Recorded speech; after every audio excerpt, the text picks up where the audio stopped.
In the meantime, serving those who serve. Every year, many young airmen spend their very first holiday away from home here in San Antonio.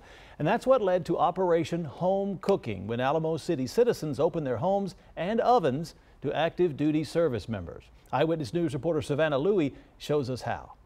Happy Thanksgiving. Family has always been a big part of Samson Lamb's holidays. The best part of the holidays for me, just being able to see every one of the faces of the ones I love. But this Thanksgiving, he's not at his family's kitchen table in Georgia. He's seeing them through a screen 1,000 miles away. But they said they missed me, and everything at home is still the same, and they missed that big brother presence, For Samson and many other young men, this FaceTime or phone call means a lot.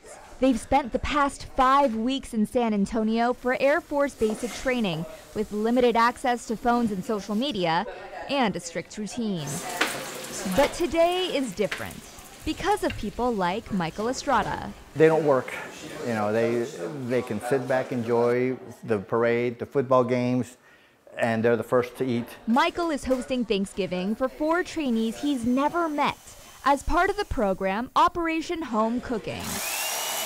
It's something he's done for 26 years. Michael is no stranger to service and knows the holidays without family can be tough. I was in the military for 20 years, never saw them but an occasional visit.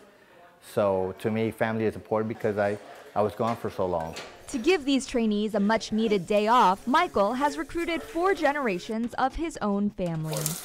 There's no replacement for mom and dad at Thanksgiving dinner. But even though these trainees are far away from home, they're not necessarily without family. Being here with a different family really gave me a similar feeling to that.